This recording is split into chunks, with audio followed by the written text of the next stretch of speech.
Hello, नमस्कार. चला तर आज मी माझ्या माहेरची 4 दिवसाची जर्नी शेअर करणार आहे तुमच्यासोबत. माझ्या वहिनीचं ओटीभरण होतं गुरुवारी, तर मी बुधवारीच आले होते माहेरी आणि त्याच दिवशी आत्या आणि मावशीसुद्धा आल्या होत्या.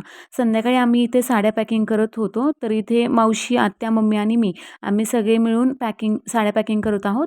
त्याच दिवशी मी आणि माझा भाऊ छोटा भाऊ बारामतीला गेलो होतो, कारण की ओटीभरणाच्या कार्यक्रमाची छोटी शॉपिंग करायची होती. जी काही शॉपिंग करायची होती ती सगळी शॉपिंग करून आम्ही घरी आलो. रात्री स्वयंपाक झाल्यावर आम्ही सगळ्यांनी जेवायला घेतलं.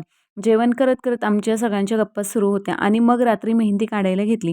इथे गौरी आणि इशूनेच मेहंदी काढली होती. आम्हाला तर गप्पांमध्येच इंटरेस्ट होता.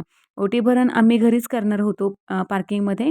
तर सकाळी सगळं पार्किंग क्लीन करून घेतलं होतं आणि जे काही डेकोरेशन करायचं होतं ते आम्ही घरीच केलं होतं. तर हे बघा, हे असं डेकोरेशन केलं होतं.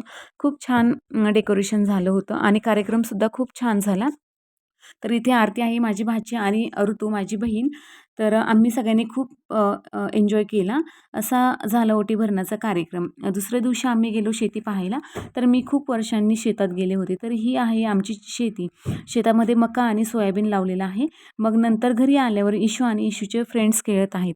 तर हे सगळे इशूचे फ्रेंड्स आहेत आणि हे सगळे इशूची खूप आतुरतेने वाट पाहतात, जेव्हा इशू गावाला येणार म्हटलं की. शनिवारी 23 तारखेला माझ्या छोट्या भावाचा बड्डे होता, तर तो बड्डे आम्ही अशा प्रकारे साजरा केला. तर इथे आमची सगळी फॅमिली आहे. अजून खूप माणसं आहेत, तर ती तुम्हाला मी एक दिवशी नक्की दाखवेल. खूप मोठी फॅमिली आहे आमची. तर आता इथे आम्ही आमची निघण्याची वेळ झाली, तर सगळ्यांना बाय करून आम्ही निघालो आमच्या घरी. बाय.